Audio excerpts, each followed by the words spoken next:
Hi everybody, this is The Lost Boy with your gaming news and my opinions, and thanks for watching. If you enjoy this video or agree with what I said, feel free to like and subscribe, and don't forget to hit the notification bell if you'd like to see new videos when they come out. This week's video brought to you by Norse Horse VPN, helping you download Nintendo ROMs anonymously while keeping you safe from murderous terrorists on the dark web.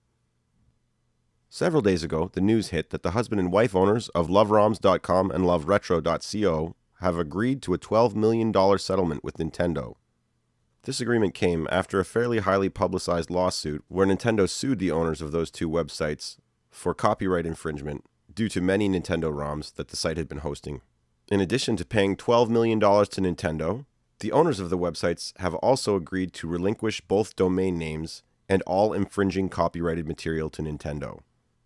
The big thing on most of our minds, I think, other than how much we miss sites like Emu Paradise, is that we're all wondering what kind of chilling effects this is going to have on ROM distribution for the internet going forward.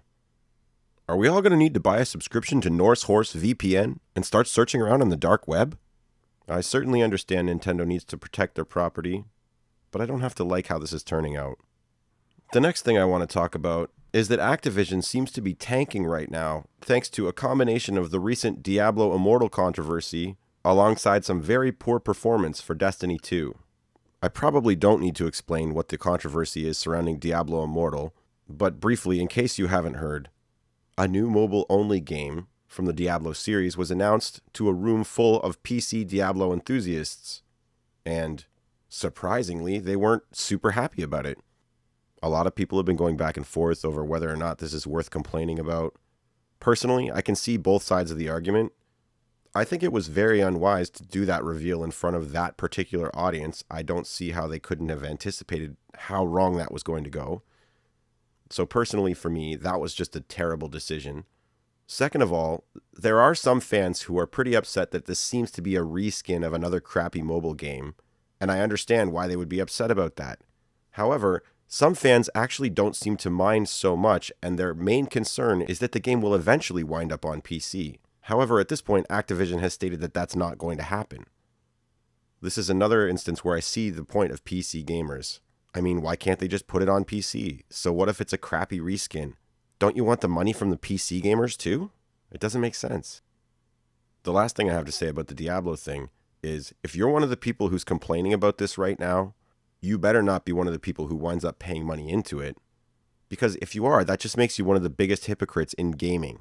And all of your complaints, you could just write down on a postcard and send it to yourself.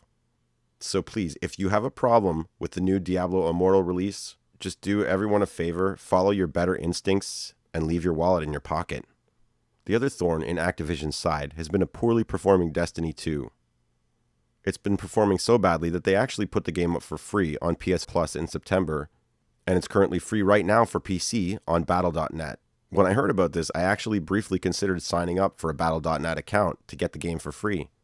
Doing a little bit more reading, it seems to me that everyone's playing the Forsaken expansion right now, and even if you get Destiny for free, you're not playing that expansion until you put another $60 or so in the game.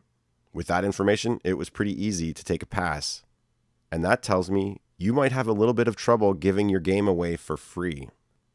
That's not a good sign. Problems like this are by no means limited to Activision.